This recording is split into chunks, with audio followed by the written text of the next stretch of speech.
¿Qué tal? Buenos días a todas y a todos. Bienvenidos a estos diálogos fiscales que tenemos de manera mensual en todos los viernes por la mañana. En esta ocasión, viernes 17 de mayo, pues tenemos un programa espectacular verdaderamente. Tenemos un espacio que creo de un tema que está empezando a generar mucho ruido, que es uno de los temas que seguramente nos va a impactar en un futuro cercano, si no es que ya nos está impactando de alguna manera. Ya nos platicarán nuestros invitados de la experiencia que tenemos con este tema de inteligencia artificial y tributación. Por supuesto, muchísimas gracias a todas y todos los que nos acompañan, tanto aquí conectados en la plataforma como a partir en las redes sociales, tomándose el café, desayunando, yendo a su casa, yendo a su oficina. Muchísimas gracias a todos de verdad por estar aquí acompañándonos. Vamos a algunos nombres de personas que siempre nos han acompañado en este proyecto. Y sin más, Pepe, pues para dar la bienvenida a nuestros invitados, por favor. Pues muchísimas gracias, Luis José. Pues damos la bienvenida a nuestros buenos amigos Carlos Ramírez, Fernando Serrano y Carlos Huefe, quienes hoy nos acompañan para tratar de entender esto de la famosa inteligencia artificial, que hoy nos está impactando, parece, en todas las actividades que realizamos. Y pues empezaría con Carlos Ramírez. Carlos, ¿nos puedes ubicar u orientar qué es eso de la inteligencia artificial? Adelante, Carlos, si eres tan amable. ¿Qué tal? Muy buen día a todos. Muchas gracias por la invitación. Y pues bueno, un tema que ha resultado un tanto controversial, un tema que se ha estado estandarizando en diversos sectores, pero también es un tema que tenemos que comenzar a abordar desde diferentes perspectivas. La inteligencia artificial pareciera que es una tecnología nueva, lo digo entre comillas, casi salida de alguna historia de ciencia ficción, ¿no? Que nos resuelve todo con base a escuchar algún tipo de comentario, con base a cargar algún tipo de pregunta, etcétera, etcétera. Pero en realidad debemos entender a la inteligencia artificial como lo es técnicamente, como una serie de algoritmos que básicamente se va a encargar de dar solución o resoluciones simples con base a todo lo que tiene disponible con datos, con información que ha sido previamente alimentado. Hoy en día encontramos inteligencias artificiales que simplifican diversos procesos. Por ejemplo, el famoso ChatGPT. Pero, ¿cómo funciona todo esto? Esto es gracias a los algoritmos programados enfocados directamente hacia el machine learning, el aprendizaje computacional. Y sí, las computadoras y los dispositivos van aprendiendo con base a lo que los usuarios les van enseñando. Para esto, las inteligencias artificiales empiezan a compilar de una gran base de datos en tiempo real para posteriormente expurgar una respuesta apta o la que el usuario esté casi buscando. La inteligencia artificial no nos es distante. La inteligencia artificial está en nuestro día a día. Para las personas que tienen, por ejemplo, dispositivos de Internet de las Cosas que han recurrido a la domótica para automatizar sus casas, bueno, pues quizá ese dispositivo Alexa está basado o programado con inteligencia artificial para aprender del usuario y otorgar diversas soluciones a varios problemas. En los móviles, en la palma de nuestras manos, podemos tener inteligencia artificial que nos lleva a distintos sectores de aplicación, desde la parte de mejora fotográfica hasta la parte de automatización para otorgar algún tipo de respuesta complementaria a lo que el usuario le pudiera interesar. La inteligencia artificial es básicamente un gran algoritmo o una serie de diversos algoritmos que se encargan de dar respuestas. Pero específicamente y ya llevándolo un poco más hacia la trinchera de la temática y mi trinchera personal, nuestra trinchera de la ciberseguridad, ¿por qué pudiera resultar un punto de aplicación un poco más peligroso, ¿no? Lo digo como peligroso, ¿por qué? Porque con estas nuevas tecnologías emergentes, con la tecnología que está sobrepasando muchas veces a las instituciones y al derecho a pasos agigantados, es una realidad que tenemos que empezarle a hacerle frente. ¿Cómo? Bueno, pues en México hemos tenido históricamente casos de venta de facturas realizadas de manera apócrifa, diagonal ilícita, y se ha buscado tener cierto control. Ok, verificaciones a nivel algoritmo con algún tipo de hash mucho más robusto, algún tipo de control o segundo factor de verificación. Sin embargo, con la inteligencia artificial, un buen ciberdelincuente con la mano de un programador va a poder automatizar todo esto y saltarse esos filtros, haciendo una factura quizá para la compra-venta en el mercado de lo ilícito, una factura mucho más real. No solo esto, podemos estar hablando de grandes volúmenes de datos que hoy en día se encuentran filtrados y cualquier persona puede estar obteniendo gracias a alguna inteligencia artificial. La simplificación de procesos, como lo he venido diciendo, está presente y es el día a día. ¿Cuántas personas no han recurrido últimamente a preguntarle a ChatGPT por algún tema? Estudiantes, para las personas que nos encontramos en el ramo académico, simplificándole sus tareas, sus labores y demás. Creo que debemos entender que la inteligencia artificial ya está aquí, llegó para quedarse, va a evolucionar, va a seguir aprendiendo de nosotros, pero hasta dónde van a estar los puntos jurídicos, diagonal legislativos y todo lo que impera dentro de un ecosistema fiscal de administración tributaria y todo lo que concierne, ¿no? Creo que es un primer buen punto para abrir esta charla, el entendimiento hacia una bifurcación de diversos temas para entenderlo. Muchísimas gracias, Carlos Ramírez. De verdad, muchísimas gracias por esta introducción. Ahora, para no detenernos más, Fernando, si nos puedes platicar el estado de la cuestión sobre la inteligencia artificial en Europa y obviamente su impacto tributario. Claro que sí, lo primero que tengo es que agradecer la amable invitación para estar hoy aquí entre todos vosotros. Es un auténtico placer y un honor acompañaros.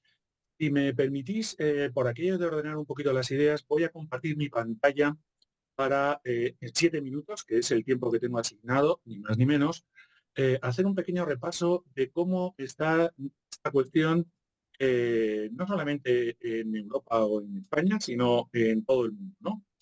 Para ello, eh, para ello me voy a basar en un documento que yo creo que es ciertamente interesante, que es un documento de la OCDE que se llama Tax Administration 2023 y donde de alguna manera se pone de relieve en dónde nos encontramos. Lo primero que tengo que decir es que la inteligencia artificial ha venido a quedarse en el mundo de la tributación y fundamentalmente en torno a dos grandes pilares. Uno va a ser la aplicación del sistema tributario y otro el cumplimiento tributario. En ese documento precisamente se hace alusión a que las administraciones tributarias han cambiado totalmente de cultura, se incluye a la mexicana obviamente, y donde se pasó de pagar tributos a través pues, de Internet, a través de la tarjeta de crédito, a través de transferencias en nuestros bancos, pues ha pasado a cuestiones mucho más, vamos a decir, sofisticadas. Mucha existencia de chatbots, mucha existencia de patrones, de aplicaciones, que da lugar a que naturalmente con menores recursos humanos, con menos funcionarios, se llegue a realizar no solamente el mismo trabajo que se realizaba hace 10 años, sino ser mucho más eficaces y mucho más eficientes. Para que os hagáis una idea, el 85%, según este informe de las personas físicas, ya utilizan, por llamar de alguna manera, en sus declaraciones la vía electrónica y el 95% de las personas jurídicas. ¿Eso qué quiere decir? Estamos ya muy próximos a que la inteligencia artificial prácticamente nos domine y de alguna manera coarte la libertad. Yo a esto le tengo bastante miedo. Yo tenía un antiguo compañero que siempre le encantaba llevar dinero en el bolsillo y frente a eso, bueno, pues llegó un buen día a su banco y su banco le dijo que no le podía dar más de 10.000 euros porque estaba prohibido. Y es que no nos olvidemos que la inteligencia artificial, el control, la segmentación de contribuyentes viene de la mano también de un control del cash, de un control de la liquidez.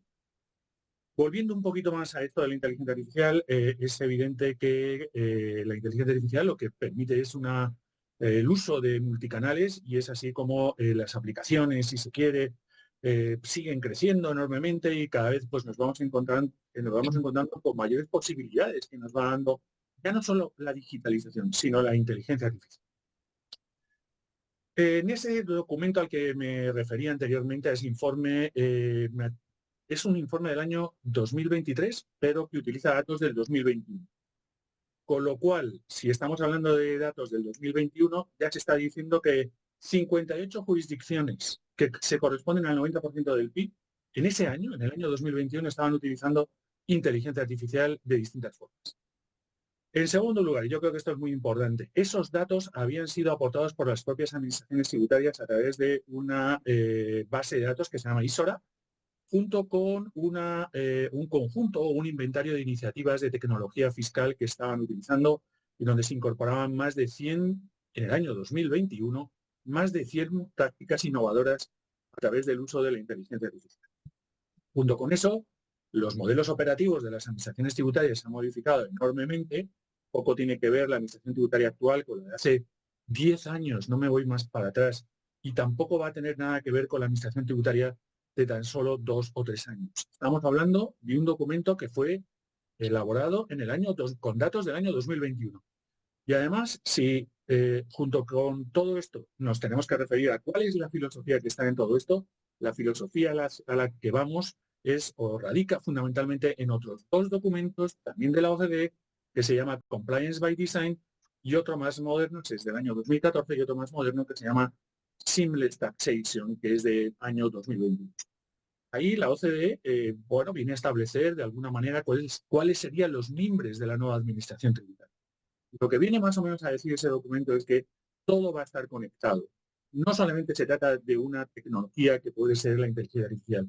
Estamos hablando de blockchain, estamos hablando pues del uso masivo de datos, datos que nosotros mismos hemos aportado a la administración o datos que la administración tributaria puede obtener de las distintas fuentes o de las propias redes sociales. El hecho de estar todo permanentemente conectado, eso da lugar a que dentro de no mucho, a mí me da ciertamente algo de miedo, es que la administración tributaria, cuando llegue el día de declarar el impuesto a la renta, en nuestro caso en España, ahora en el mes de junio, pues lo único que va a hacer es presentarnos unos documentos que nosotros tenemos que checar y decir si está bien o mal. Pero poco más, porque mi banco, el notario, el registrador, mi universidad va a estar absolutamente conectada al mundo de la administración tributaria y, por lo tanto, todos los datos, por lo que nos contaba antes Carlos, esos datos, que es de lo que vive la inteligencia artificial, pues le va a permitir a la administración tributaria un modelo operativo absolutamente orientado al cumplimiento y naturalmente orientado, hay alguien que decía, en la propia libertad intrínseca del contribuyente está el hecho de poder planificar y de poder, digamos, pagar lo que sea justo a través de distintas opciones. Eso probablemente a medio plazo pues va a desaparecer. Va a desaparecer probablemente porque con todos los datos que la administración tributaria va a tener y tiene en estos momentos, pues la verdad es que seguramente vamos a tener poco que decir. Lo único que podríamos decir es que no estamos de acuerdo con la calificación que haya podido realizar el supuesto algoritmo, ¿no? Por lo tanto, cuando nosotros hablábamos en esa pregunta que se hacía al principio, ¿y va a haber nuevos procedimientos? ¿Cómo va a ser esto de la administración tributaria? Estamos hablando de una cultura totalmente distinta, que va a haber unas relaciones entre el fisco y el contribuyente totalmente distintas, donde se va a utilizar, ¿por qué no decirlo también?, el análisis del propio comportamiento de los contribuyentes, la neurociencia. Y por lo tanto, pues esto que siempre hemos hablado, ¿no?, de las autoliquidaciones, de la declaración, de los procedimientos de control, de fiscalización, probablemente estamos ya en vías de desaparición. Yo me atrevería a decir que en no mucho tiempo tendremos que reformar totalmente el Código Fiscal de la Federación, nuestra Ley General Tributaria, porque esos procedimientos se van a llevar absolutamente por delante todos esos planteamientos. La inteligencia artificial, digamos, funciona, como os he dicho anteriormente, a través de una cultura totalmente distinta. ¿Qué decir tiene a los mexicanos que ya tienen su factura digital desde hace muchos años?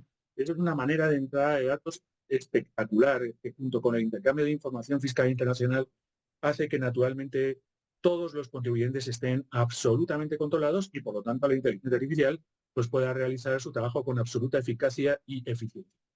Por mi parte, en esta primera toma de contacto, pues nada más. Perfecto, muchas gracias, Fernando.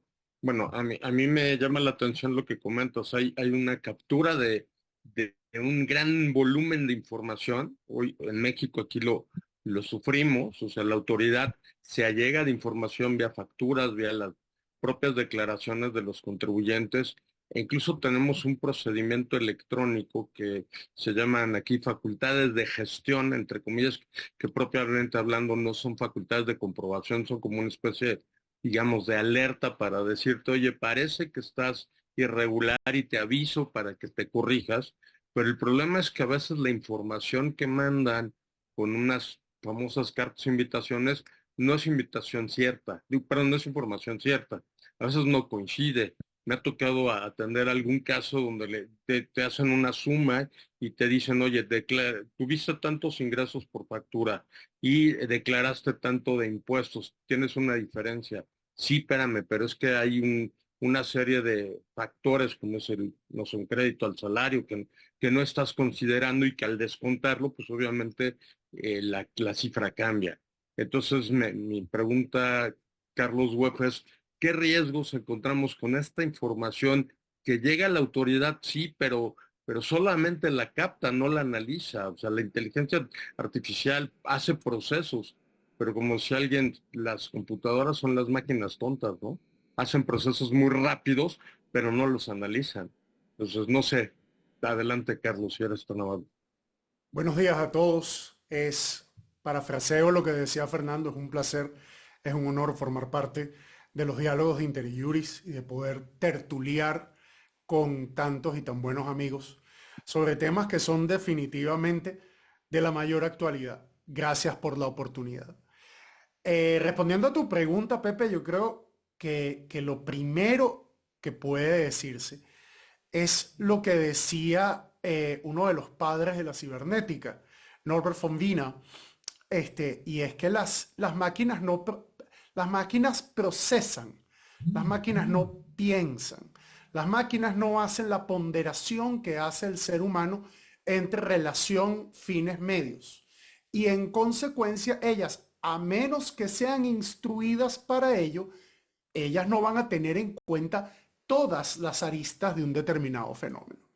En el marco extrajurídico se usa con frecuencia, mi tocayo Carlos me corregirá si miento, el caso del aprendiz de brujo, que vimos en su día en la caricatura de fantasía de Walt Disney, donde Mickey, a partir de un acto de magia, nunca mejor utilizada la expresión, pretende instruir a unas escobas para que limpien el laboratorio de su maestro y bueno, todo perfecto. Y bueno, todos sabemos el desastre que ocurre porque las escobas no entienden cuántos tubos de agua son suficientes para lavar la habitación. Cuando él trata de romper las escobas se rompen en dos, entonces duplican el efecto. Bueno, esta serie de efectos puede también reproducirse de una manera o de otra con la inteligencia artificial y particularmente con la inteligencia artificial en el derecho tributario. Entre nosotros, el enfoque del problema de la inteligencia artificial ha estado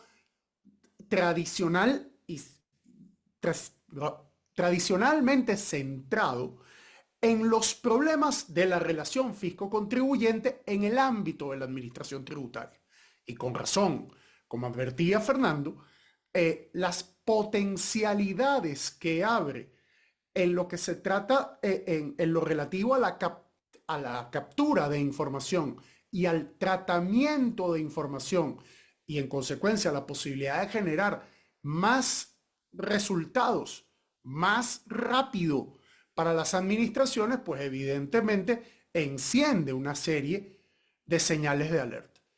Pero esa no es la única, digamos, el único ámbito donde, por lo menos en mi opinión, en lo tributario pueden manifestarse los riesgos de los que estamos hablando.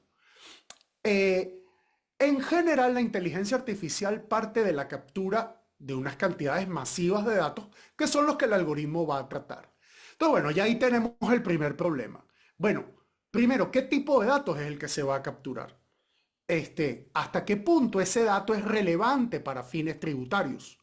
porque recordamos que una garantía esencial del contribuyente en el contexto de la determinación tributaria es precisamente que ella se haga conforme a la real capacidad contributiva del obligado tributario y con base en elementos que sean razonablemente pertinentes para conocer la existencia y cuantía de las obligaciones tributarias. Y toda información del fisco, o al revés, del contribuyente en poder del fisco, supone en el fisco, la salvaguarda de el cumplimiento de una serie de salvaguardias de seguridad, de confidencialidad de la información, porque obviamente la obtención de esa información por terceras personas puede suponer riesgos a la integridad económica, a la integridad física, a la integridad moral de las personas. Pienses en los datos de fugas de información en países en desarrollo, no voy a mencionar cuáles, en donde estas fugas de información de la administración tributaria han servido para que las organizaciones de crimen organizado identifiquen víctimas para secuestros, para extorsiones y otros delitos de ese tipo. Con lo cual, bueno, ya tenemos el problema de tipo de datos, seguridad de los datos. Segundo, ¿cómo va usted a procesar esos datos? ¿Qué va a hacer el algoritmo con ellos? Sí, es que el algoritmo los va a tratar a partir de una serie de premisas. ¿Quién define esas premisas? Las define el legislador, que se supone que es el que crea la obligación tributaria y es el que nos dice cuáles son los verdaderos parámetros por los cuales se debe regir la obligación, o lo va a hacer la administración tributaria a partir del modelo 3.0 del que hablaba Fernando más temprano. Y en consecuencia, esa idea de la que nosotros aprendimos, de que las partes gozan de un estado de igualdad en la relación, pues simplemente se rompe, porque las reglas del juego y las reglas de tratamiento de la información terminan siendo manipuladas por una sola de las partes. A eso se suma que el resultado va a reproducir, Carlos me corregirá si miento, los sesgos de la persona que haya programado el algoritmo, que le haya dado las diferentes pautas al algoritmo para que éste decida qué es lo que va a hacer. Mejor ejemplo que el del caso de las ayudas para los niños holandeses, perdonen mi mal holandés, el Toegeslagsaffaire, es un ejemplo palmario, donde simplemente un algoritmo del Ministerio de Hacienda holandés decidió acusar por fraude a una serie de inmigrantes de religión musulmana, porque estas personas habían sido identificadas por el algoritmo, que contenía un sesgo, obviamente, como potenciales defraudadores de una serie de subvenciones estatales para asistencia en el cuidado de los niños menores de la familia. Eso lo llevamos a un resultado que es la determinación de oficio, que perfectamente puede estar sesgada, ya no desde el punto de vista del algoritmo, sino desde el punto de vista del que lo recibe. Bueno, es que esto tiene la objetividad del computador. Ya aquí no se trata de la subjetividad del funcionario, ya aquí no se trata de que hay problemas, todos nuestros países los han sufrido, problemas de corrupción, etcétera, sino que esta es la determinación real y verdadera. El número, la dictadura del número, llamémosla así, en el sentido de que lo que dice el número, lo que dice la máquina, eso es. Reduciendo sustancialmente en la medida en la que esa percepción se apodere de quienes confluyan en el fenómeno tributario, la posibilidad de impugnación de ese resultado. Es decir, bueno, pero ¿cómo voy a pelear yo contra esto si esta es la verdad verdadera? Si el mago de Oz nos ha dado la respuesta.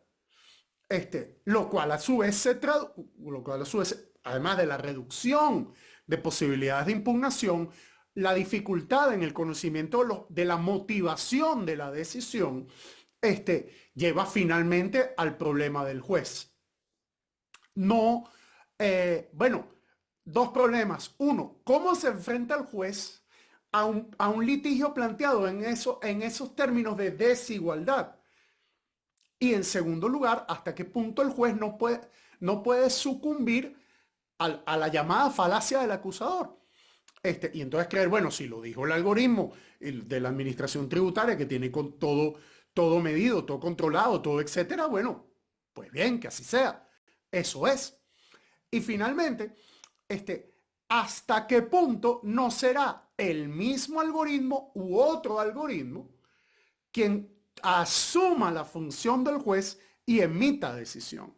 En el caso de lo que desde los años 60 se estudia como la jurimétrica, y de lo cual ya tenemos antecedentes en otras áreas del derecho. Ya hay por lo menos un par de decisiones a nivel global emitidas a través de un mecanismo definitivamente no idóneo para eso, como lo es ChatGPT. Son muchísimos los retos y hay varios que omito por no abusar del tiempo, por lo menos en esta primera aproximación, que presenta definitivamente la inteligencia artificial entre nosotros.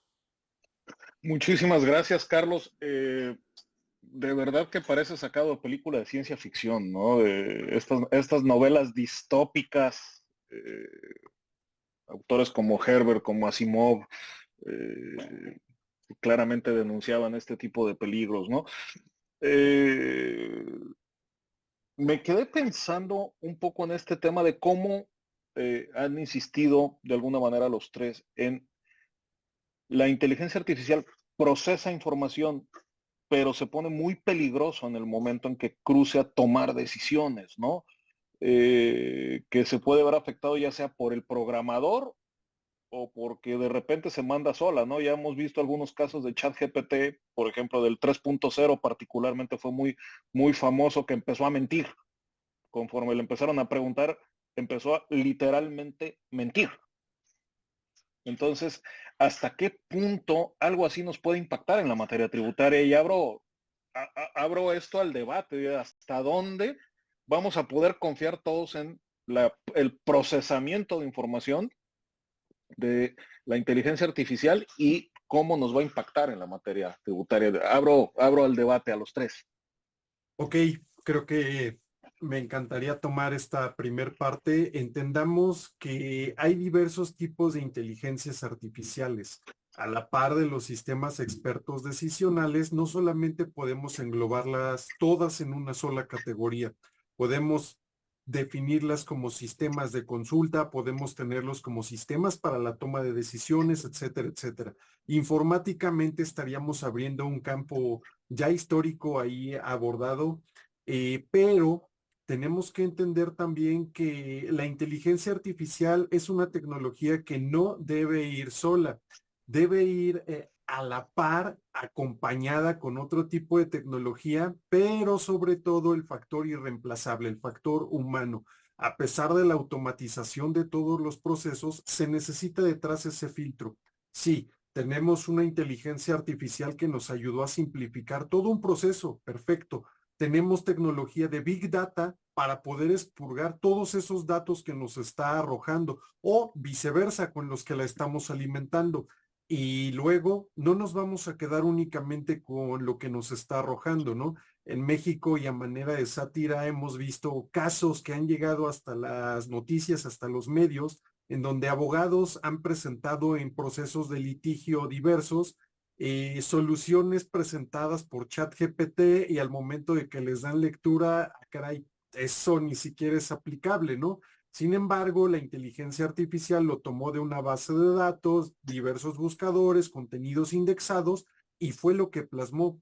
Sea correcto o no sea correcto, a final del día en el punto medio debe existir esa parte humana de verificación.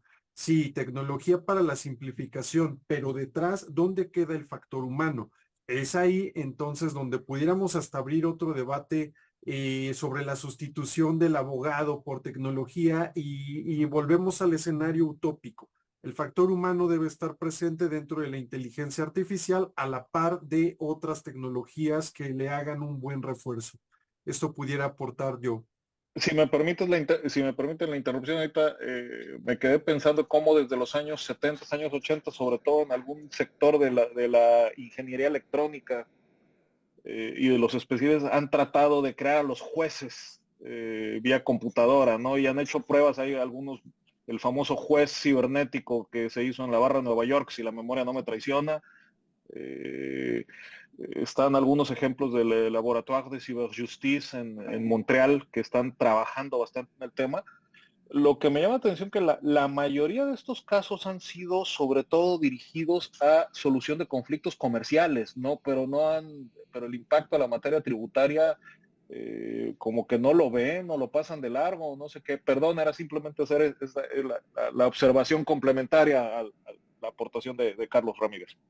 Sí, yo quería en ese punto, apoyándome y con la venia de Fernando, en ese punto apoyarme en lo que dijo Carlos Ramírez, para señalar dos cosas.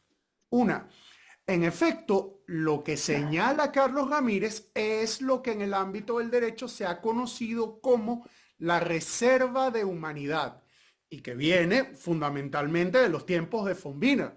Bueno, entienda que una máquina lo ayuda a procesar, pero ella no tiene en cuenta todas las implicaciones de un problema. Si usted le dice a la máquina, bueno, usted tiene que lograr un ambiente libre de emisiones y a la máquina se le puede pasar por la cabeza que la mejor manera de lograrlo es exterminar a la especie humana, pues tiene que haber alguien con el botón rojo que le diga, bueno, mire, deténgase, pare, tiene que tener en cuenta todas las implicaciones. La reserva de humanidad parte de la base de la desconfianza sobre la máquina. Y allí es donde el modelo, Fernando seguro lo podrá explicar mejor que yo, ahí es donde yo veo que el modelo Compliance by Design, del que ha hecho bandera la OCDE al respecto, para mí adolece de una falla. Aquí estamos hablando de que los sistemas de la administración tributaria van a ingresar de manera natural, sin costuras, sin fisuras, en los sistemas naturales del contribuyente. O sea, donde usted se mueva, usted, así como la canción de los Beatles, usted se despierta, sale de la cama, se mira en el espejo y se cepilla los dientes.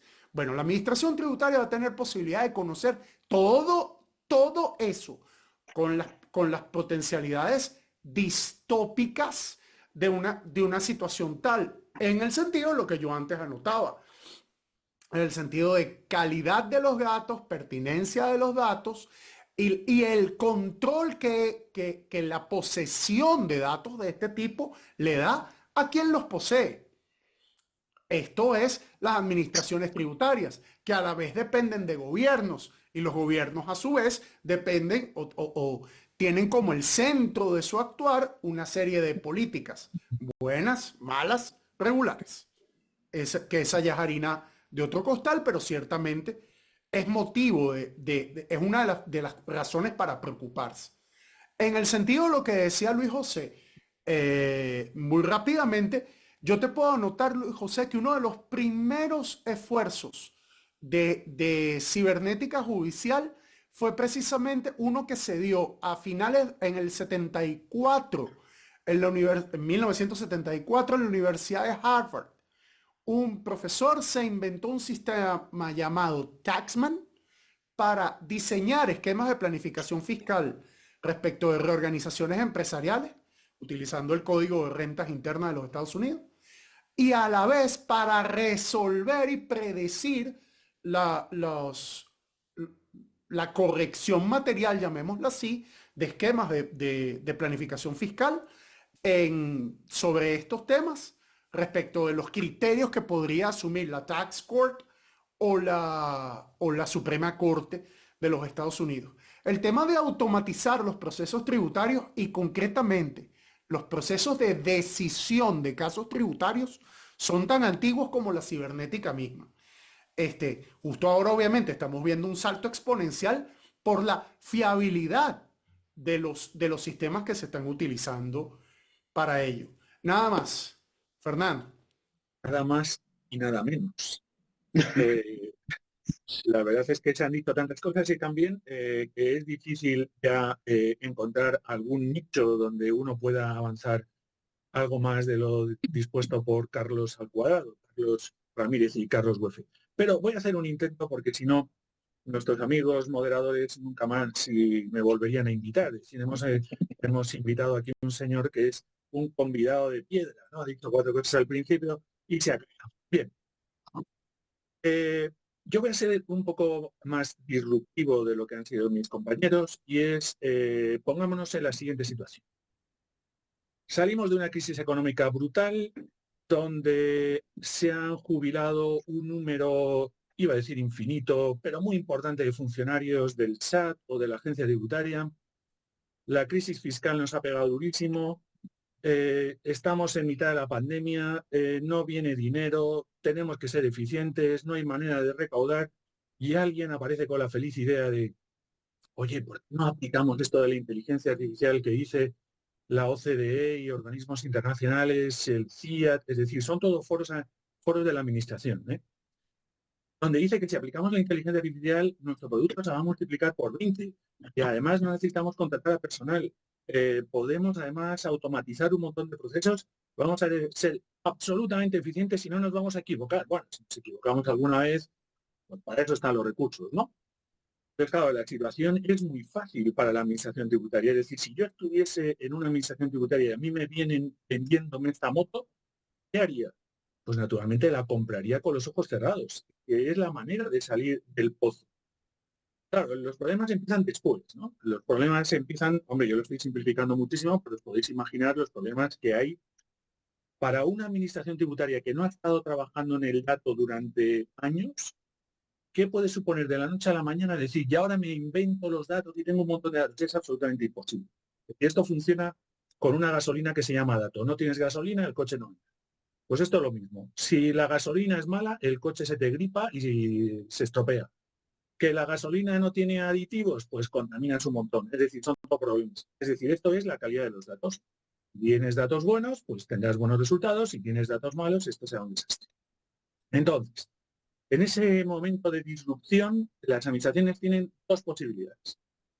O son unos forajidos, es decir, nos da todo igual, nosotros tiramos para adelante, el contribuyente que se tenga que quejar ya recurrirá o reclamará, o vamos a ser administraciones tributarias que tenemos un poquito de condescendencia con nuestros clientes contribuyentes, y entonces, bueno, vamos a realizar una serie de tareas previas antes del inicio del uso de los algoritmos, que son, primero, un sandbox, que suena fenomenal, pero no es lo que pensáis, sino que es, bueno, vamos a utilizar esos algoritmos en un entorno cerrado, vamos a ver qué resultados nos están dando y si finalmente llegamos a la conclusión de que, bueno, es aceptable, vamos a decir así, digamos, la eficacia, eficiencia con algún posible error que se pueda manejar, pues tiro para adelante. En el sandbox esto nos da muchísimos problemas, pues tenemos que seguir trabajando.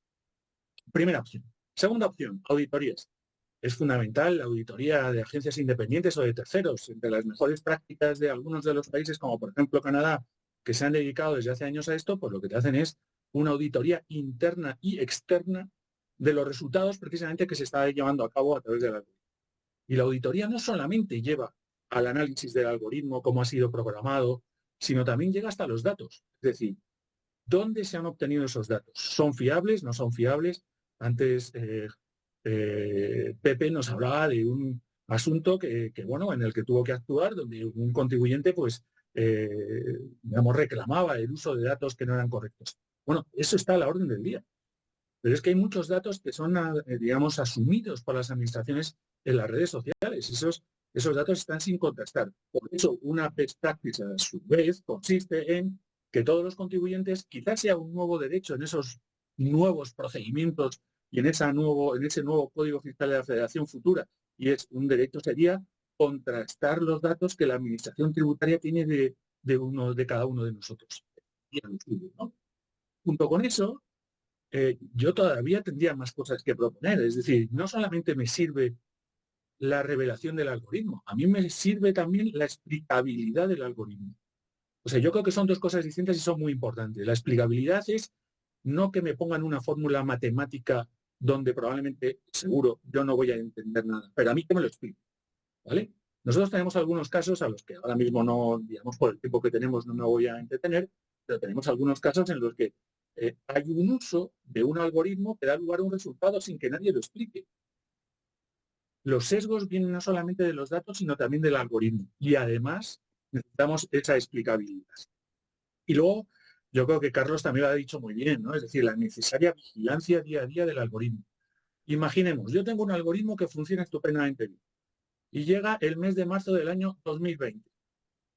Pandemia. Y entonces a partir de ahí el algoritmo se vuelve loco, empieza a dar unos datos rarísimos. Pero claro, es que la economía se paró. Y entonces el algoritmo lo tienes que estar permanentemente auditando y además auditando, porque si no, efectivamente puede alucinar, ¿no?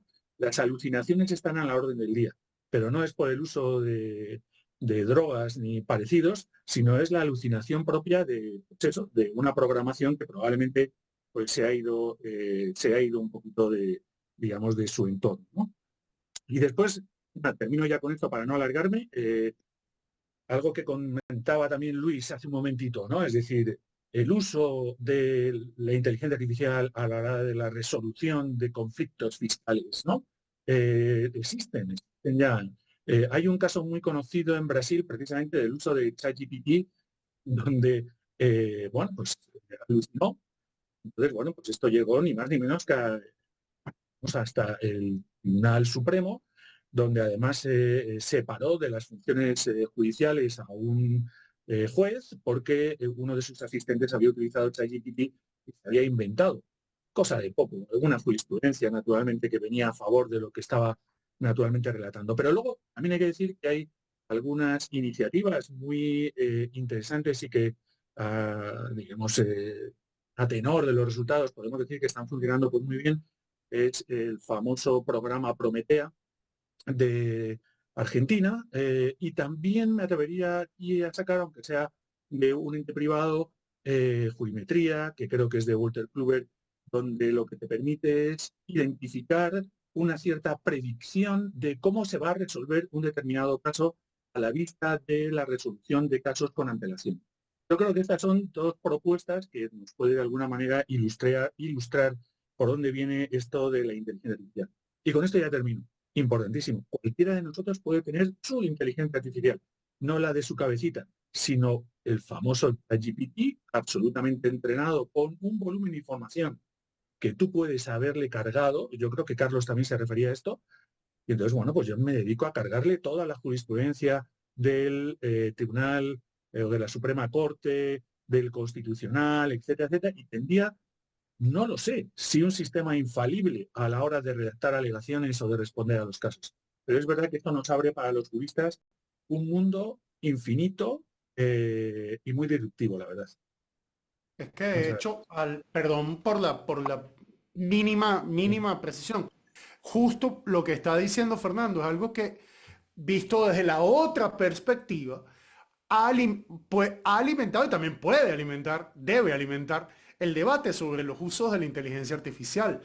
En el mundo anglosajón ya se está volviendo costumbre, vamos a decirlo así, que los grandes proveedores de servicios en términos de bases de datos para abogados, herramientas digitales para abogados, incorporan el uso de herramientas de inteligencia artificial para poder diseñar estrategias de defensa en juicio, poder analizar escritos procesales de su contraparte para poder producir respuesta a estos alegatos en un tiempo, pues, obviamente considerablemente inferior, con base en los datos contenidos en esas superbases de datos de doctrina, jurisprudencia, etcétera, etcétera, etcétera, con además el contenido de la predicción de las posibilidades de éxito del caso a la que hacía alusión Fernando. O sea, ya ni siquiera estamos hablando de un producto artesanal, de algo que uno puede hacer en su casa con su versión,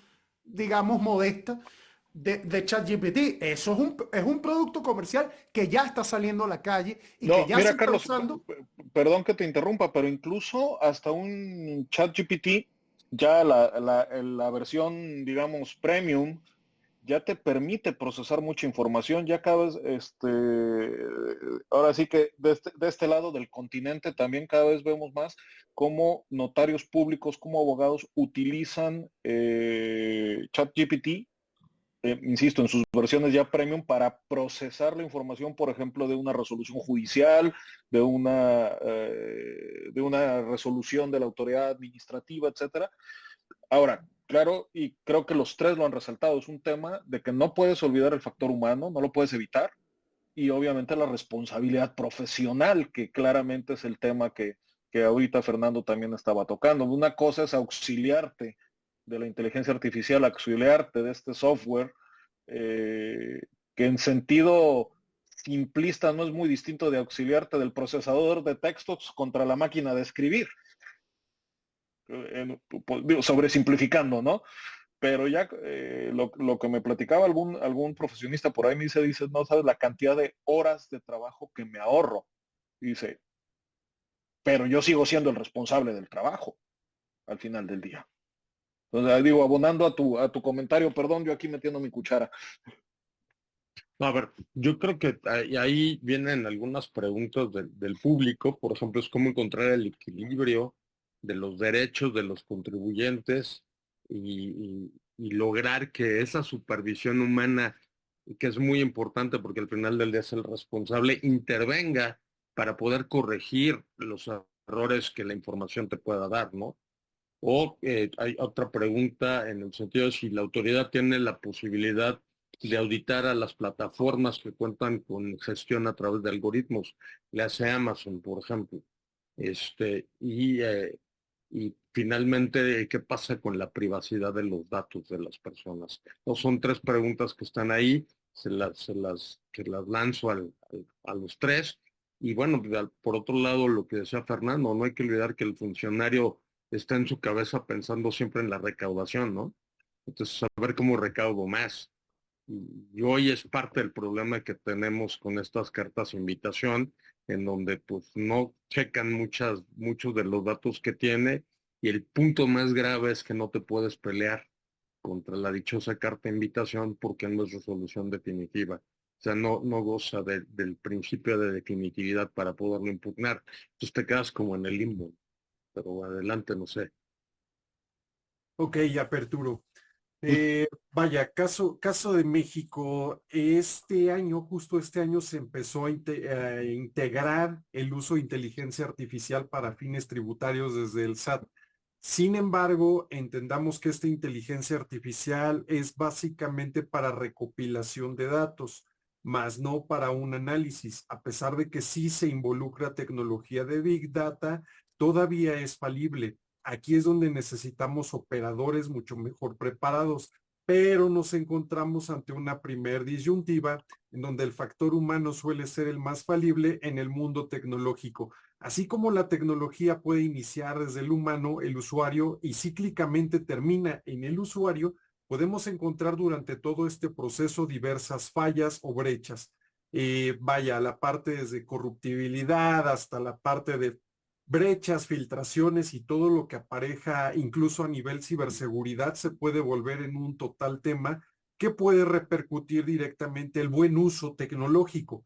¿Qué es lo que necesitamos para empezar a buscar ese primer equilibrio? Bueno, pues primero un acercamiento. Todavía y hasta la fecha en diversas ramas, índoles, subramas y relacionadas, me encuentro con abogados que son un tanto o muy reacios a la tecnología y hacerlos entender que estamos en un nuevo paradigma, en un nuevo contexto donde el uso tecnológico es el día a día, donde su integridad digital, donde la tecnología, la inteligencia y todo lo que tiene que ver con algoritmos es lo que se está utilizando y permea, es complicado de hacerlos llevar hacia esa trinchera, ¿no?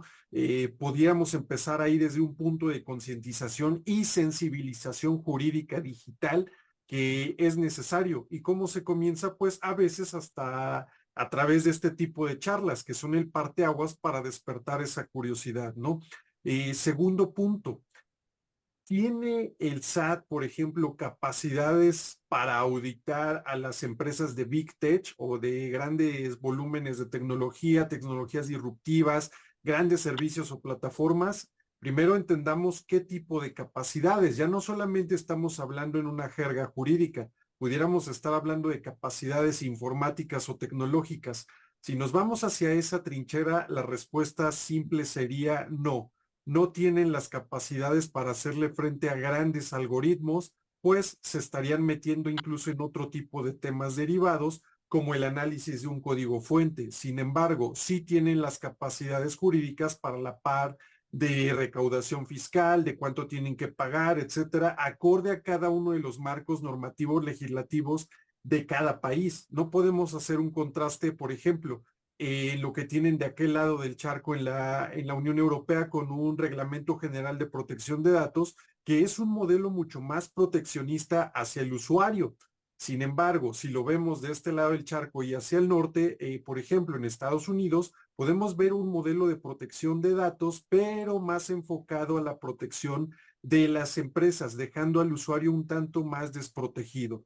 Cada uno de estos marcos tiene mucho que ver con el impacto tecnológico y de ahí volvemos al mismo punto.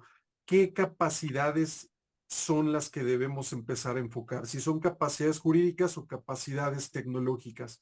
De por medio está un usuario. Y pues para abrir el diálogo, aquí mi participación. Deja meterle un par de preguntas que tienen que ver con las pruebas que hacen por ahí dos asistentes. Uno es la carga probatoria para poder desvirtuar la información que obtiene la autoridad a través de estos algoritmos. Y la otra pregunta tiene que ver con qué tipo de prueba es la que nos ayudaría a hacer digamos, este contraste o esta contradicción de la información de la autoridad. Y este tipo de prueba, confrontarla con las pruebas documentales, que tradicionalmente, al menos en México, la prueba básica o clásica son documentales. Pero aquí entiendo, tú acabas de referirte a análisis incluso del código fuente, lo cual te complica, porque eso no lo va a hacer un abogado mortal, ¿no? Pues no sé, ahí les dejo las pruebas.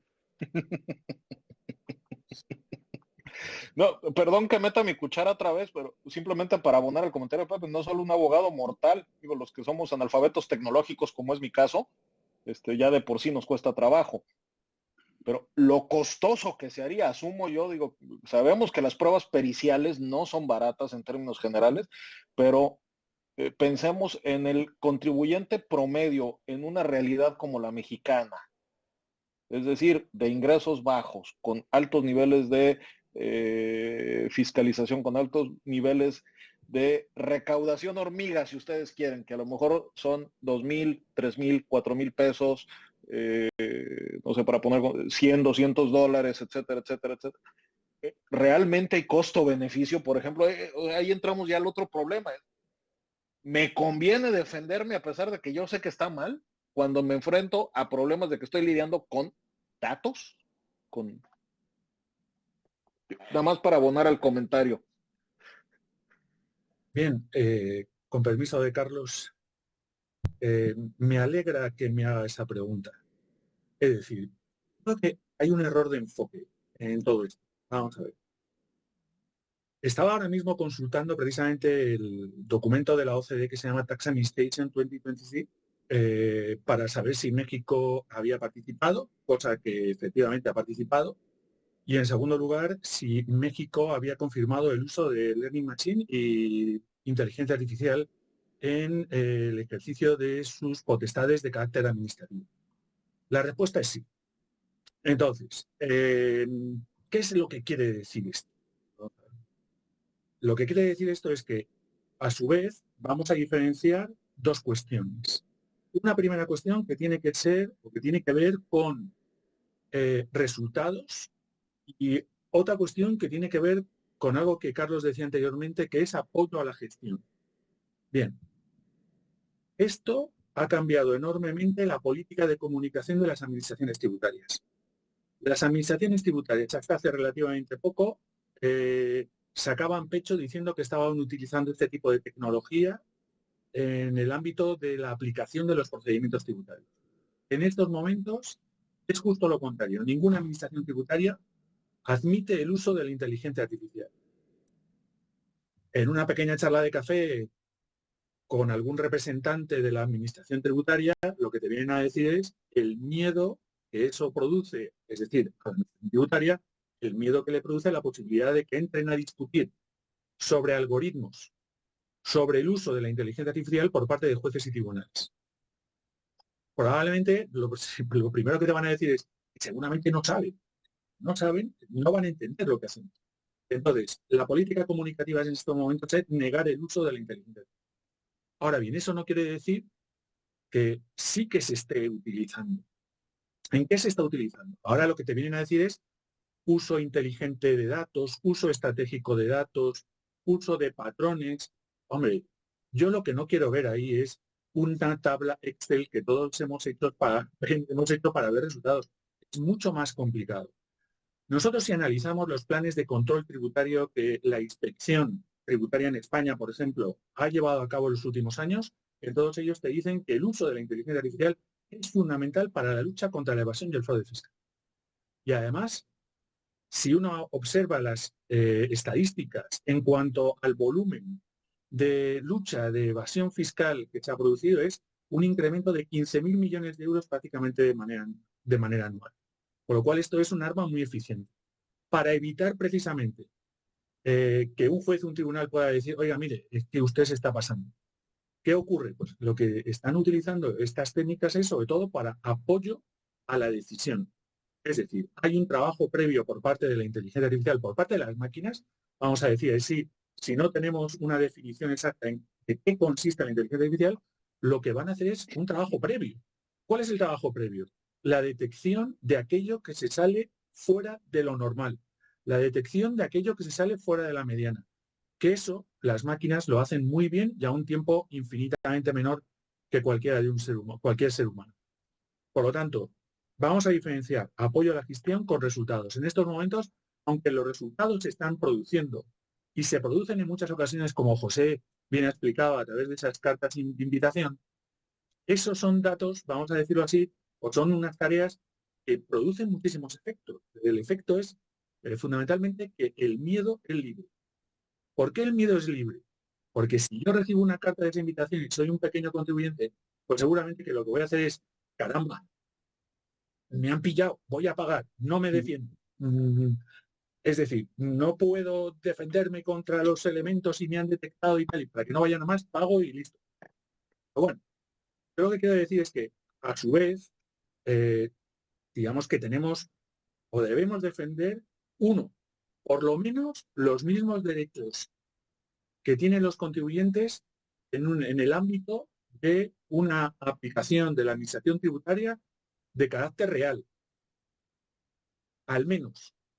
Y vamos a decirlo así, lo más recomendable sería o un refuerzo de esos derechos de los contribuyentes cuando se está utilizando inteligencia artificial, o si no, si eso nos queda todavía un poco corto, el diseño de unos nuevos derechos como consecuencia de una administración que también existe, que es a la que yo iría, ¿no? Es decir, pues el derecho al error, el derecho a que se me comuniquen los datos que tienen sobre mí, que se comuniquen de dónde han obtenido esos datos, el derecho a que me trate una persona humana. Lo que explicabais muy bien, ¿no? Es decir, yo tengo derecho a no pelearme con una máquina, tengo derecho a presentar mis alegaciones, yo tengo derecho a la tutela judicial, es decir, tengo derecho a una motivación, tengo derecho a una explicabilidad. Yo creo que todo esto es absolutamente fundamental y yo creo que efectivamente estamos hablando de la prueba, pero antes de la prueba lo que tenemos que insistir profundamente es que al menos tenemos los mismos derechos que una aplicación de carácter real, una administración tributaria de las antiguas. Eso como mínimo. Y en adelante yo creo que, digamos, y esto viene muy bien, este tipo de charlas, tendríamos que ir pensando en nuevos derechos que tienen esos contribuyentes que se ven afectados por una fiscalización derivada del uso de una inteligencia artificial que ha podido manejar millones de datos, ¿no? Es verdad que quien alega prueba. Y entonces si es la administración la que viene a por mí, me tendrá que probar que esos datos son veraces. Un poco lo que le ocurría al cliente de José cuando llegó a su despacho y le dijo, oiga, mire, estos datos no son correctos, ¿no? Y yo en las manos de un buen abogado que pudo de alguna manera demostrar que esos datos pues no eran seguramente los de su persona, ¿no? Bueno, me quedo aquí. Hay muchas más cosas. Yo tomaría un poco lo que comentas, es quizá la inteligencia sirva para detectar modelos de riesgo o situaciones de riesgo, pero al final del día no se puede quedar ahí en solo detecté el riesgo y te mandé la invitación. Necesitamos que me resuelvas si te estoy diciendo que tienes un error o que digamos, el proceso de la información, el procesamiento de la información que tienes no es correcto. Pues que eso me permita poder aclarar y tener una solución total al problema, lo que hoy no está pasando. Hoy te contesta la autoridad, bueno, pues solamente estaba viendo que estuvieras cumpliendo tus obligaciones, ya me doy por satisfecho, pero como no fue resolución definitiva, ni siquiera te puedes pelear para decir, oye, pues éntrale a definir que efectivamente esta situación que tú dices no es correcta y que lo que yo te estoy aclarando pues me deja tranquilo porque al finalmente me resuelve el fondo del tema, ¿no? Perdón, Pepe, voy a meter mi cucharota un poco partiendo de lo que tú dices, pero voy a desviar un poco el tema para meter más ruido. ¿Y qué pasa si tenemos información falsa? O peor aún, ¿qué pasa si tenemos información manipulada? Carlos Ramírez, ¿qué nos dirías, por ejemplo, de temas de seguridad? Justamente que se manipulen, no solo el tema de facturas, que se manipule la información o que se manipule, cualquiera de los dos lados, que el contribuyente la manipule o que la administración simplemente sus algoritmos la procesen de manera inadecuada. Ok, nuevamente gravita el factor humano y si esto es algo que ha estado pasando en México, he sabido de algunos casos en donde no solamente con parte de facturación, ¿no? Sino también el buscar, filtrar para modificar o modificar directamente hacia el sistema, dentro del sistema del SAT, algún tipo de dato que pues vaya, con algún tipo de herramienta ilícita se vuelve por ahí un tema enorme. No solamente podemos hablar de esta parte, ¿no? Sino a nivel ciberseguridad también estamos viendo el uso de inteligencia artificial para disfrazar algún tipo de malware, diversas variedades, troyanos, virus, etcétera, etcétera, ransomwares, para infectar todos los sistemas que tengan relación hacia las dos perspectivas, contribuyente o hacia autoridad. Esto también es una realidad que está presente, que está latente y pues tenemos que llevarlo hacia un nivel muchísimo mayor, no solamente preventivo, sino también reactivo. Aquí es entonces donde la inteligencia artificial bien entrenada puede servirnos para detectar y mitigar ese tipo de riesgos. La detección anticontroles de evasión de antivirus y también la inyección de otro tipo de código malicioso que puede generar una afectación directa hacia los sistemas de administración tributarias. Vaya, algunos países han sufrido ataques de ransomware, tipo de malware, donde se cifra el sistema para posteriormente pedir algún tipo de rescate y ser liberado. En México, algunas dependencias ya lo han estado viviendo. Y pues, qué mejor que el mejor referente, una de las máximas instituciones que es atacada día a día con grandes volúmenes de datos que el SAT. Aquí es donde otro tipo de riesgos también pueden salir a la trinchera y si seguimos la plática se va a desbordar hacia un sinfín de temas.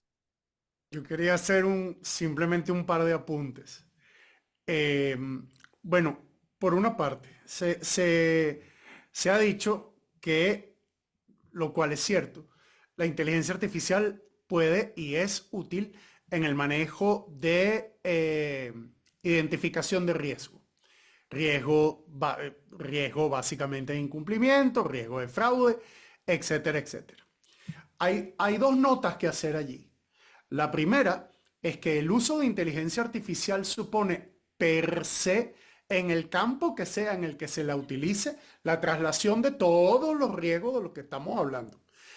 Bueno, primero y principal, defíname riesgo. ¿Qué es riesgo? Entonces, hablemos en el contexto por hablar de un caso que para nosotros quiero decir, en el contexto mexicano, fue de mucha actualidad hace nada. Defíname, por favor, qué es planificación fiscal agresiva a los efectos de un esquema reportable. Y en qué medida se entiende que la información obtenida de la base de datos que se pretendió crear a partir de la obligación de reporte de esquemas reportables es razonablemente relevante y previsible para lograr el efecto de la identificación del riesgo. Y número dos, el aspecto control. Fernando ya lo ha dicho un par de veces, yo solo quiero enfatizar aquí, pues, imagínense, no, jamás osaría yo contradecir a la autoridad en la materia, y sobre todo cuando uno tiene la suerte de tenerla aquí presente, mira tú, qué cosas. Definitivamente, la posibilidad, la explicabilidad, la posibilidad de saber qué es lo que piensa el algoritmo, cómo el algoritmo llega a la decisión a la que llega, al producto que llega. Vamos a llamarlo así, producto. ¿Cómo ella llega a su producto? ¿Qué materiales utiliza para su producto y de qué manera los trabaja para poder? Forma parte, ya pasando a lo jurídico y un poco en el sentido de lo que preguntaba Luis José unos minutos atrás, del deber de motivación. Quizá en este sentido la presunción de legitimidad, de legalidad de los actos administrativos nos ha hecho en cierto modo olvidar cuál es su fundamento. Su fundamento está en el debido procedimiento administrativo y dentro de él en el deber de motivación. La administración tiene el deber de motivar sus actos y de ellos dimana la presunción de su legalidad. Entonces, a mí el hecho de que usted me hable en palabras arcanas de o en símbolos arcanos de una cuestión que es pura y simplemente incomprensible, usted me puede estar diciendo una verdad universal, pero si eso no está en términos que sean explicables para el ciudadano, eso jurídicamente no es válido y no debe serlo. Y en condiciones normales, un tribunal así debería declararlo. Ahí el riesgo es, me traigo lo que yo decía hace un par de minutos, el de la llamada falacia del acusador. ¿A qué se le llama falacia del acusador? Básicamente a aquella desviación, es una desviación estadística, una falacia de acuerdo con la cual perdónenme si yo no lo sé explicar bien, pero la mala construcción de un dato o la comparación de un dato con la realidad lleva a una percepción distorsionada de la realidad, dándole una autoridad exagerada al dato. Este problema, el de la falacia del acusador, ha sido en mucho estudio en los problemas, en casos de análisis de pruebas de ADN en el contexto de procesos penales. Y con el problema de la mala lectura de las probabilidades en función de los resultados de pruebas de ADN. Un fenómeno similar se puede dar con el uso de inteligencia artificial y eso se da, repito, en todos los campos. Eso se da tanto para el problema de la decisión judicial sobre la pertinencia del producto algorítmico, como por ejemplo en la decisión de opciones legislativas a partir del empleo masivo de datos para poder prefigurar y hacer una legislación a la medida de lo que supuestamente es el comportamiento social identificado a través del algoritmo. Ese es exactamente el problema, uno de los problemas que suscita de todo este tema de los esquemas reportables y que básicamente lleva a dos problemas, y con eso termino. Uno, el déficit o un déficit democrático en dos sentidos. Uno, ya cuando llevamos a la inteligencia artificial al terreno de la legislación, a la inteligencia artificial utilizada para el diseño de la norma que va a regir el problema. Uno, déficit democrático en la medida en la que la falacia del acusador puede entorpecer y al extremo de anular la posibilidad del ciudadano de oponer argumentos frente al proyecto legislativo. En los procedimientos de consulta legislativa al uso en la mayoría de los países democráticos. Y en segundo lugar, el déficit democrático que atenta directamente contra el principio no imposición sin representación, en la medida en la que, por obra de la falacia del acusador, la ley termina siendo un producto algorítmico despachado desde el despacho del administrador tributario, y que el Parlamento lo acepte acríticamente porque, bueno, es que eso es un tema tecnificado del que el señor San Algoritmo sabe mucho y nosotros no sabemos nada. Y desafortunadamente nosotros hemos visto que esa es una realidad de nuestros sistemas democráticos. Nada más. Es que ahí Podemos... Fernando, adelante. José Luis, yo creo que habéis planteado antes un tema que se nos ha escapado vivo, ¿no? Por lo menos está en la habitación, pero no le hemos todavía metido el diente, ¿no? Y yo creo que no sé si lo habéis planteado, no sé si Luis o José. Bueno, el caso es que es lo mismo, ¿no? Habéis hablado de un tema muy importante que yo creo que todavía no lo hemos afrontado, que es en ese equilibrio entre las potestades de la administración y los derechos de los contribuyentes, ¿dónde se encuentra todo esto de la intimidad, el derecho a la intimidad que tienen los contribuyentes y la protección de datos, ¿no? Yo creo que son dos elementos muy importantes, aparte de todos los derechos que ya hemos mencionado y que ya no me voy a referir a ellos por, digamos, por el riesgo de caer de pesado. Yo creo que estos dos sí que tienen una gran importancia. Vamos a ver. Ese volumen de datos que hemos dicho que es la gasolina de la inteligencia artificial en manos de la administración tributaria es fundamental, pero esos datos yo creo que tienen o deberían estar al menos protegidos desde un punto de vista de la intimidad y desde un punto de vista de la protección de datos. Pero os voy a contar algo que os va a dejar sorprendidos seguramente. O es que lo sepáis, lógicamente no. Pero fijaros, por ejemplo, en Europa nosotros tenemos un reglamento, el Reglamento Europeo de Protección de Datos. Es una regulación de la Unión Europea que, de alguna manera, pues, digamos, dosa distintos aspectos de esos datos, los protege y concede derechos a los contribuyentes, como, por ejemplo, el derecho a la modificación, a la reserva, a la cancelación, etcétera, etcétera. Pues lo sorprendente de esto es que a efectos de la aplicación del sistema tributario no se aplica el régimen de protección de datos. Es decir, el legislador europeo ha entendido que la aplicación del sistema tributario está por encima del derecho individual a la protección de los datos. Entonces esto a mí me empieza a preocupar, ¿okay? Pero es que si damos un pasito más en relación con el derecho a la intimidad, estamos prácticamente en lo mismo. Carlos también lo ha citado muy bien cuando se ha referido también al Reglamento Europeo de Inteligencia Artificial.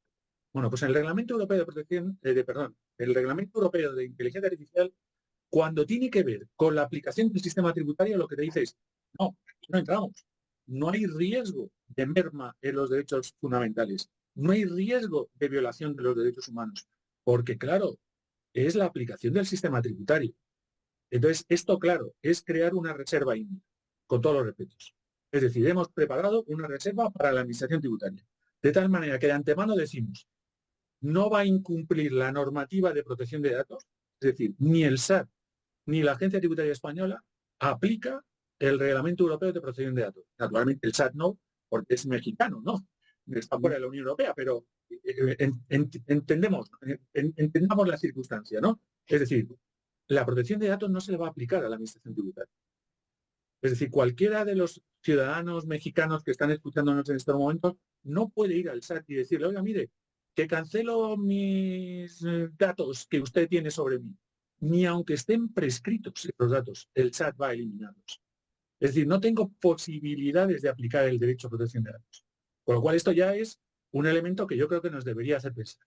Y lo segundo, que yo creo que también es muy importante, para la Unión Europea resulta que no hay afectación de los derechos fundamentales, o sea, derechos humanos, porque seguramente dice que la inteligencia artificial aplicada por parte de la Administración Tributaria va a tener todo tipo de auditorías, análisis que no van a perjudicar en absoluto a los derechos humanos. Pero ¿qué es el derecho a la tutela judicial efectiva más que un derecho humano? Y nos puede ser privado.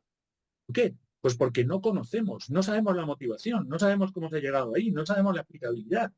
Por lo tanto, yo entiendo que yo creo que esas reservas indias que se han creado me parece que son peligrosísimas en cuanto a lo que es la aplicación del sistema tributario. Eso es lo que quería comentaros.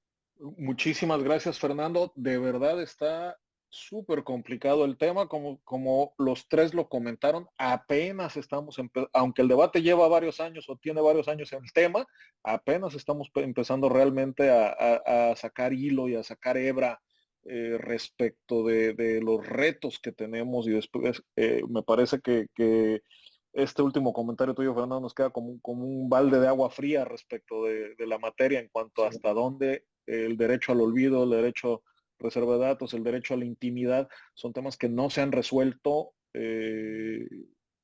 A título personal, no creo que se trate de crear una nueva gama de derechos para protegernos de la inteligencia artificial, simplemente se trata de me parece que no perder ese factor humano y eso tan natural que es para nosotros en la tutela.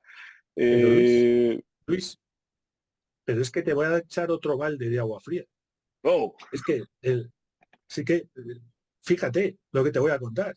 Es decir, en general, en todos los tribunales europeos, ahora mismo prima el interés fiscal sobre el interés particular de tu derecho a la intimidad o de tu derecho a la protección de datos, incluso al margen del área de la administración tributaria.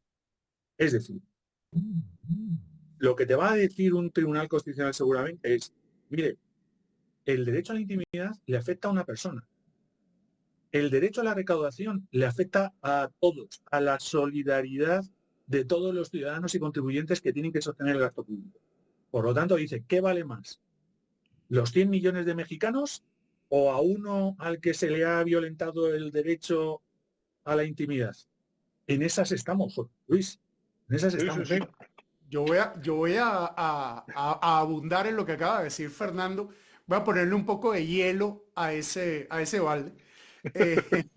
Y te lo pongo a nivel regional. El Tribunal Europeo de Derechos Humanos dictó una sentencia hará cosa de un par de años, en un caso de un caballero en Hungría, que tenía una deuda pendiente con la administración tributaria. El código tributario de ese país permite a la administración tributaria publicar listas de morosos en su página web. Los grandes morosos, los grandes defraudadores, etcétera, etcétera. Y un portal de noticias tomó esa información de la página web de la administración tributaria y creó una infografía que ellos llamaron el mapa de los grandes defraudadores fiscales. Entonces, cuando tú ibas con el ratón y dabas clic en una de las flechitas que indicaban en el mapa, te daban el nombre del contribuyente, su número de seguridad social, su dirección y la deuda pendiente. Y el Tribunal Europeo de Derechos Humanos dijo que eso estaba bien. Nada más. Yo nada más les diría que aquí no cantamos mal las rancheras. No. Desgraciadamente, el tiempo es el gran tirano. Nos quedan 10 minutos y pues vamos al cierre. Adelante, Luis. Muchísimas gracias a todos, por supuesto, muchísimas gracias a todos los que nos han acompañado de Puebla, de Tlaxcala, de Mérida, Venezuela, de la Ciudad de México, de Panamá, de Caracas, de Miami. En verdad, muy, muy, muy agradecidos y muy honrados por acompañarnos en esta ocasión. Sin más, Carlos Ramírez, una última reflexión, por favor, en un par de minutos, porque ya el tiempo lo traemos encima. Súper breve, y no omito mencionar que hoy 17 de mayo es Día Mundial de las Telecomunicaciones y de la Sociedad de la Información, también conocido como Día de Internet o Día Mundial de Internet. ¿Qué mejor fecha para hablar de estos temas, para empezar a hacer un detonante, un cambio de chip en el entendimiento de los diversos abogados que están en todo el mundo por aquí viéndonos, para entender que la inteligencia artificial, como lo he dicho, está presente, pero nosotros somos los usuarios que vamos a estar alimentando a esa gran base de datos, a ese monstruo que el día de mañana nos va a automatizar todo. Ok, también entendamos el siguiente punto. La privacidad en realidad es un mito. La privacidad es inexistente al momento que nos volvemos usuarios. Cuando hacemos ese primer enlace de conexión, ok, no sabemos qué flujo de datos e información puede estar circulando, quién puede estar por allí. Internet es una buena tecnología. Internet vino a cambiar el mundo y a revolucionarlo. Sin embargo, es responsabilidad de nosotros como usuarios el entender que esta tecnología no debe perder de vista el lado humano y todos los derechos que pueden estar presentes. Hoy tenemos derechos digitales, pero ¿hasta dónde puede tener un punto de aplicabilidad ante temas enormes como la parte fiscal? Muchas gracias por la invitación y pues estoy disponible en Twitter, ahora ex, como @ciberagente. Muchísimas gracias, Carlos. Carlos Huefe, pues tu reflexión final, eres tan amable. Bueno, la verdad es que poco puedo añadir a lo que ha dicho mi tocayo Carlos. Y en primer lugar, pues nobleza obliga y es de bien nacido ser agradecido. Gracias a IntelliJuris, a ti, Pepe, a ti, Luis José, por darnos este espacio para poder tertuliar, para poder conversar sobre un tema nunca mejor usado, el lugar común, de tan acuciante actualidad. O sea, no estamos hablando de algo que va a ocurrir mañana. No estamos hablando de los libros de Asimov, de una realidad que para entonces era distópica y que iba a ocurrir en medio siglo. Esto no es Verne. Esto es prensa, esto es hoy. Esto ya está ocurriendo.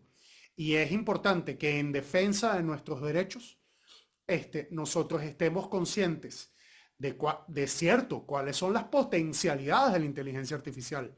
Eso nadie lo duda. Pero a la vez de cuáles son las salvaguardias y cuáles son los peligros a los que nos enfrentamos y cuáles son las salvaguardias que en consecuencia debemos implementar. Yo creo que este tipo de escenario es un camino en el hallazgo de ese equilibrio que nos permita obtener lo mejor de la inteligencia artificial, reduciendo al mínimo los riesgos. Muchas gracias a todos. Muchísimas gracias, Carlos. Fernando, nuevamente muchísimas gracias. Tu reflexión final, por favor. Como Carlos, que siempre es un ejemplo, mi agradecimiento a Pepe, a Luis José, mi agradecimiento por compartir pantalla, iba a decir casi mantel, porque estas horas hace un rato que hemos comido aquí en España, también mantel a los dos Carlos, encantadísimo, y una reflexión mínima, porque todo ya ha quedado dicho, efectivamente estamos en un momento disruptivo. Esto es como cuando apareció la electricidad. Estamos en presencia de algo totalmente distinto. Es una nueva cultura tributaria, unos nuevos procedimientos, una nueva administración, los mismos contribuyentes, es lo único que permanece, pero lo que yo debería, o lo que deberíamos tener en cuenta es con la presencia probablemente de unos nuevos derechos y sobre todo al menos unos derechos reforzados. Esto no nos tiene que dar miedo, sí que tenemos que conocer naturalmente cómo funciona, pero lo que sí que es verdad que no podemos mirar para otro lado. Probablemente en la próxima charla que sobre este asunto estoy seguro que nuestros buenos amigos organizarán, lo que ya tendremos que estar es pensando eso. ¿Es ese nuevo procedimiento? ¿Será el momento de dejar de hablar de la obligación tributaria y de los procedimientos tributarios tal y como lo conocemos? ¿Será objeto de una distinta forma de administrar? Bueno, pues eso es lo que tenemos que estar preparados. Es verdad que todos los cambios producen pues inquietudes, retos y desafíos, pero yo estoy seguro que saldremos adelante como la humanidad lo ha hecho en otros momentos. Así que muchas gracias por vuestra atención y hasta muy pronto. Perfecto, muchísimas gracias, Fernando. Pues como bien dices, es algo que ya llegó para quedarse, no se va a ir y pues más bien hay que aprender a convivir con él, ¿no? Y a sacarle el mejor provecho posible. Pues de mi parte, muy honrado y muy agradecido con la presencia de los tres, de Fernando, Carlos Huefe y Carlos Ramírez, que nos hayan acompañado esta mañana. El público que ha asistido está muy inquieto, muy contento, les transmite a través del chat sus felicitaciones y por supuesto las preguntas se quedan muchas en el tintero y para darnos la posibilidad de que en el futuro podamos seguir debatiendo el tema, que me parece que pues cada vez habrán nuevos retos y nuevas preguntas que resolver. Por mi parte, muchas gracias. Luis José, adelante para Bueno, terminar. nuevamente reitero el agradecimiento ya transmitido por Pepe a nombre de IntelliJuris, pues les agradecemos, por supuesto, Carlos, Fernando, habernos acompañado en este diálogo que esperemos que sea el primero de muchos más. Definitivamente tenemos que retomar este tema más adelante. Por supuesto, agradecemos a todas y todos aquellos que nos acompañan aquí en la plataforma Zoom y por supuesto aquellos que nos acompañan vía la transmisión en vivo de YouTube, que nos acompañan en la página de internet de IntelliJuris. De verdad, muchísimas gracias por estar. Como siempre, decimos, nuestra única intención es simplemente transmitir estos debates que están hoy en día acercándonos en la materia y que nos ayudan a cerrar fronteras. Y por cierto, es completamente accidental que hoy fuera el día del Internet y que haya quedado el seminario. Fue una gratísima coincidencia, como suele ocurrir. Y sin más, pues los invitamos a nuestros próximos diálogos fiscales el próximo 21 de junio, viernes 8 de la mañana, como siempre, con un tema que también nos parece que puede ser de su agrado. Es literatura y derecho fiscal. Dicho esto, pues muchísimas gracias y hasta la próxima. Hasta luego.